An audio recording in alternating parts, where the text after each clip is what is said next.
అందరికీ నమస్కారం. Kakinada rural MLA అయినటువంటి పంతం నానాజీ గారు పేటీఎం బ్యాచ్‌కి బాగా పనిపెట్టేశారు. ఆయన చాలా ముక్కుసూటిగా మాట్లాడేస్తుంటారనమాట. ఏ విషయాన్నైనా సరే. ఆయన ఒక సభలో మాట్లాడుతూ ఏమన్నారంటే, కొంతమంది సోషల్ మీడియాలో పవన్ కళ్యాణ్ గారు జనసేన పార్టీ పెట్టింది తెలుగుదేశం పార్టీకి కాపు కాయడానికి అనని పెడుతున్నారు. ట్రోల్స్ చేస్తున్నారు. జనసేన పార్టీ పెట్టింది ఇంకొక పార్టీకి ఊడిగం చేయడానికి కాదు. పవన్ కళ్యాణ్ గారిని ఏ రోజుకైనా సీఎంగా చూడాలి అనే ఉద్దేశంతోటే పార్టీ పెట్టాము.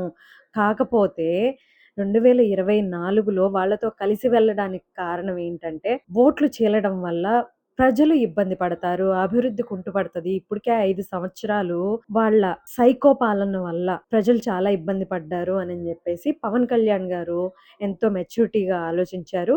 2019తో పోలిస్తే 24లో చాలా మారారు. చాలా రాజకీయంగా గూడా చాలా పరిణితిగా వ్యవహరిస్తున్నారు. పార్టీ పెట్టింది పవన్ కళ్యాణ్ గారు సీఎం అవ్వడానికే. ఈ పొత్తు ప్రస్తుతానికి రాష్ట్రాన్ని అభివృద్ధి పదంలో నడిపించడం కోసం పవన్ కళ్యాణ్ గారు ఈ పొత్తు వైపు నడిచారు అని జెప్పేసి క్లారిటీగా చెప్పారు. ఈ పేటీఎం బ్యాచ్ ఎవరైతే ఉన్నారో తలాతో ఒక కత్తిరిచ్చేసేసి టీడీపీకి, జనసేనకి మధ్యలో పుల్లలు పెట్టాలని చూస్తున్నారనమాట. పంతం నానాజీ గారు ఇట్లా మాట్లాడారు. టీడీపీకి, జనసేనకి చెడింది.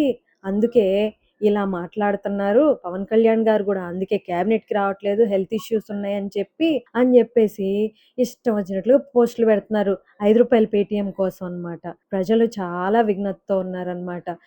ఏది ఎలా జరుగుతుందనేది నిశితంగా పరిశీలిస్తున్నారు. మీలాంటి వాళ్ళు ఎన్ని ట్రిక్కులు చేసినా ప్రజలు పడడానికి సిద్ధంగా లేరు. ఇది మీరు గమనించుకోండి.